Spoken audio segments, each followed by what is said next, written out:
तुलसी जी हैं। हाँ, तुलसी रखी ठाकुर जी के ऊपर बगैर रखे निकाल।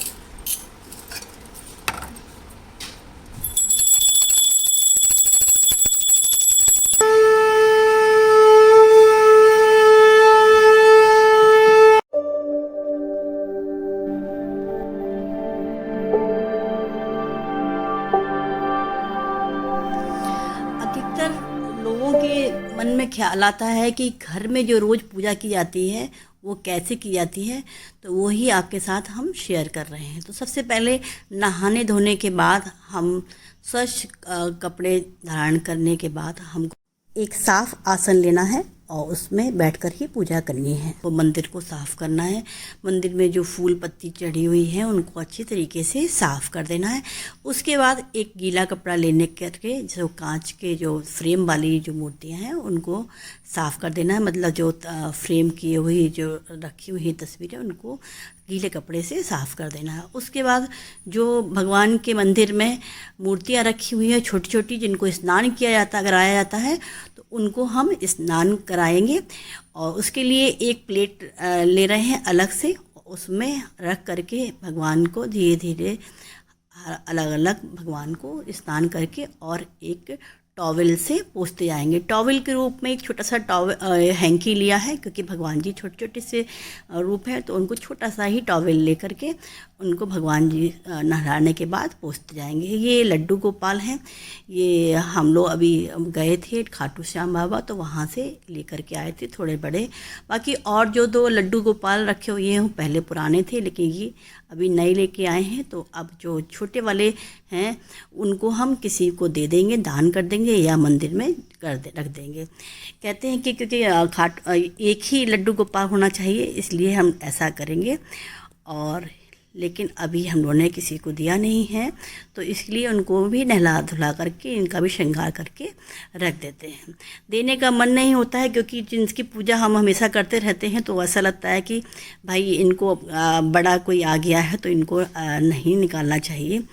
तो देखिए क्या करते हैं हम, या तो फिर किसी के घर जो अपना ही करीबी होगा उनको भी हम दे सकते हैं। तो इस तरीके से जो मूर्तियां हैं इनकी उनको नहला दिया है। अब ये शंकर भगवान जी का जो संगमरमर की प्रतिमा ये रखी हुई है शिवलिंग, उनको भी नहला करके टॉवेल से पोंछ दिया है। और साईं बाबा जी को भी इस तरह से पोंछ दिया है। तो इनको नहला धुला करके हमको अच्छी तरीके से साफ़ कर देना है। और उसके बाद इनको हम वस्त्र धारण करवाया जाएगा। वस्त्र धारण कराने के बाद इनके ऊपर चंदन टीका तिलक सब लगाया जाता है। और अच्छी ये जो जल इनका जो नहाने वाला जल है ना, उसको ऐसे नाली में नहीं फेंकना है, इनको है ना कोई पौध में डालना। तुलसी जी में नहीं डालिएगा, क्योंकि शंकर जी भी इसी में नहाए हुए हैं, तो उनको तुलसी जी के ऊपर चढ़ाना निषेध होता है। तो अब भगवान जी का श्रृंगार का टाइम आया है। अब इनको हम कपड़े पहनाएंगे। हम नहीं, ये मेरी सासू माँ पहना रही हैं। सासू माँ का पूजा में सुबह सुबह का काम उनका यही रहता है कि वो नहा धोकर के सबसे पहले मंदिर में जाकर के भगवान जी की पूजा करती हैं। और यदि कोई और पूजा कर देना नहला धुलाते तो उनको अच्छा भी नहीं लगता है। तो इस तरीके से ये वस्त्र पहनी हुई है ना, तो वो यूट्यूब से देख देख करके खुद ही बनाती हैं और खुद ही करती हैं, क्योंकि वो उनका पूजा में बहुत ज़्यादा रहता है। और एक तरीके से वो भगवान के काम में उनको बहुत ही अच्छा लगता है। तो वो इस तरीके से इनका मन लगा रहता है और ये करती हैं। उनको सजाना, भगवान को करना उनको बहुत अच्छा लगता है।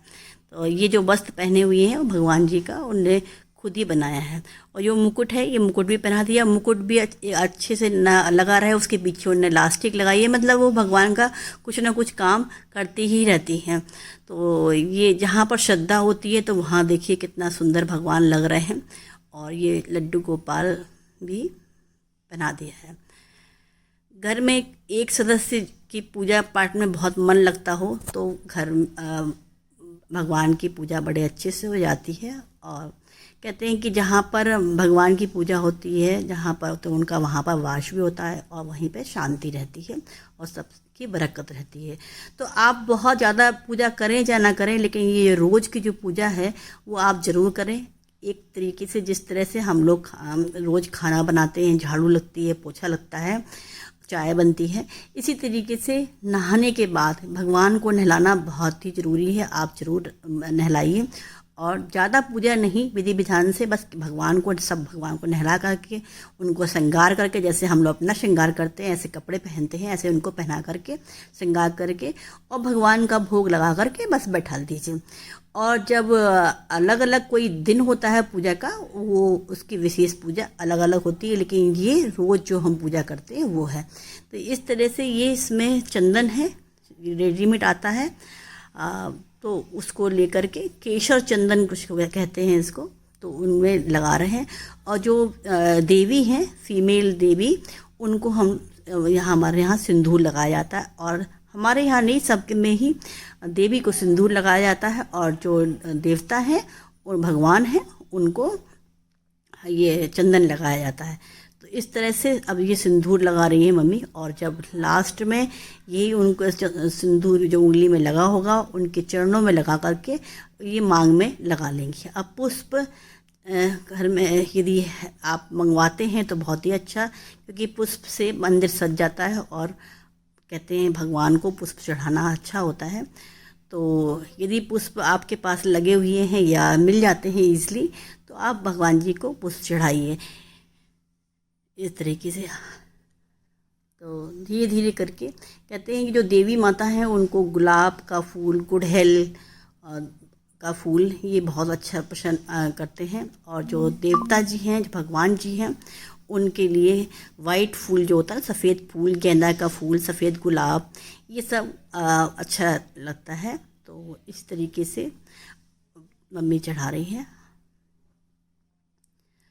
अब देखिए फूल चढ़ने के बाद कितना सुंदर लगने लगे हैं भगवान जी। जहाँ भी फूल आप डाल दो तो उसकी शोभा तो बढ़ ही जाती है।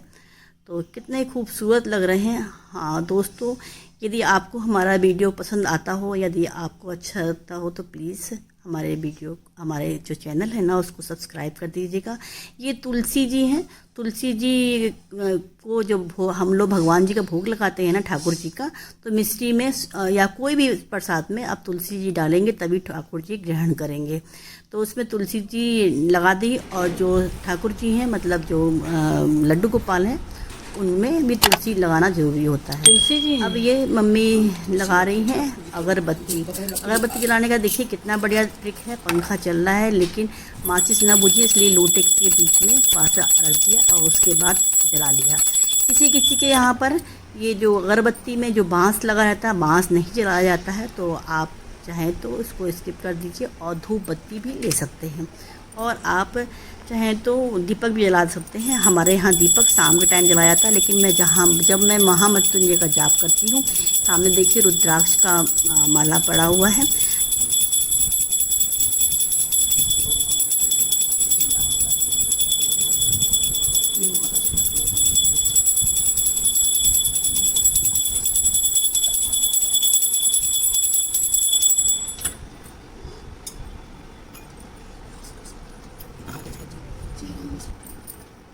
अब जब मम्मी पूजा करके उठ जाएंगी तब हम ये एक माला बच्चों की खुशी के लिए, बच्चों की लंबी आयु के लिए और अपने पति की लंबी आयु के लिए ये महामृत्युंजय का जाप करती हूँ।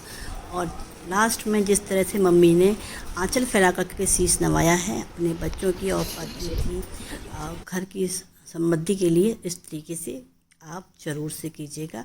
अब यहाँ पर मेरे फादर इन लॉ पूजा कर रहे हैं। मेरी पूजा करने के बाद उनका नंबर आता है। और घर में शंख जरूर बजना चाहिए। कहते हैं कि शंख बजने से नकारात्मक ऊर्जा ख़त्म होती है और पॉजिटिविटी आती है। तो आप शंख की ध्वनि सुनिए।